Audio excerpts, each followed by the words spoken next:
Welcome to First Garden, New Gardener. I'm Joey Baird. And I'm Holly Baird. And today we're going to talk about different devices that you can start your seeds in. Last episode we talked about the different types of seeds, and that link will be in the show notes as well as on our website, thewiveggardener.com, so you can understand the basics of seeds. But today, let's talk about how we can use those seeds and how we can start them. Well, one thing you can do is you can get these pre-filled pots and flats, and they are called labor savers, and they're nice because they're already pre-filled for you. So you put your seeds in there. When it's time to plant, you just pop them out, put them in the ground, and you're ready to go. That's a great way to mess-free planting. That's a good way of going about doing it. Other ways you can go about doing it is using solo cups or plastic 9-ounce cups. These work very well for peppers, tomatoes for the larger ones. A lot of this multi-planting, let's say lettuce or onions or kale, in the small cups, they work very well for that. And I know there's paper cups with wax coating available. We don't recommend that because for whatever reason, the plants just don't germinate very well in those. So you want to do the plastic ones here, and these can be used year after year after year as long as you don't step on them, crack them, or somebody gets a hold of them. You can also start them in these little nursery trays that maybe you've gotten flowers from your local home and garden center nursery, or maybe your neighbor gets flowers and you see, he's putting them out. You can ask him if you can use those and you can start them. These are ideal, again, for smaller things. You could even do something like this for the tomatoes or the peppers. So that's an idea there as well. Then we have this nice tray which holds the cups nicely. It keeps them nice and sturdy, as you can see.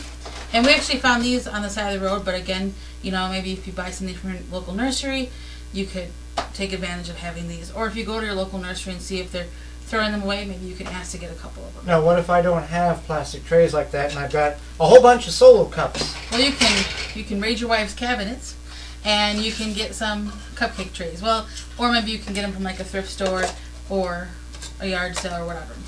Or they work very well, and once the cups are full of soil, it's going to weight them down, and they won't tip over, they won't fall, and your plants won't go spilling across the floor or your car if you're transporting them to your garden location. A few other ideas is if you take the bottom of a milk jug and just cut that bottom part out, clean it, you can start seeds in there as well. Or you could even use something like this here, which is it's actually a self-watering container we made out of a soda bottle. You got the water reservoir here. You've got a little tube where you can fill the water up, and this is actually celery we have growing here. And you can put this in your windowsill, even if you don't have a garden that you can go out and dig the backyard up or a patio. You have a garden in your windowsill, and this works great, not necessarily for celery, but if you want to do herbs that can be very expensive at the grocery store, herbs can work very well in a self-watering soda bottle container like this. Right, so there's just a few ideas. Take a look at what you're putting into the recycling bin, or maybe what your neighbors are, getting rid of, or whatever. You can always use it, for starting seeds, and that'll save some money on your end as well. Now, one thing we will recommend if you're going to start seeds in anything, whether you've bought it or you found it, to be sure you clean it out. Right. Now, if you've bought it, it may be clean, but go ahead and run it through a antibacterial soap just to kill any potential fungi or bad bacteria. Hot soapy water will do too. Right. And then these solo cups or these plastic cups you can use year after year. And again, you want to sterilize them so you don't carry or transfer any bacteria from one year to another, because you're going to work a lot. You're going to work hard trying to get the seeds to germinate, and you want them to have the best chance ever. So that's just some of the ideas of what you can start your seeds in. If you have any questions, you can feel free to email us at thewiveggardener@gmail.com, which we'll put that in the show notes for you along with a link to our website, which is thewiveggardener.com. And if you have any questions, feel free to contact us. We're more than happy to answer them for you. So we'll see you next time for First Gardener, New Gardener.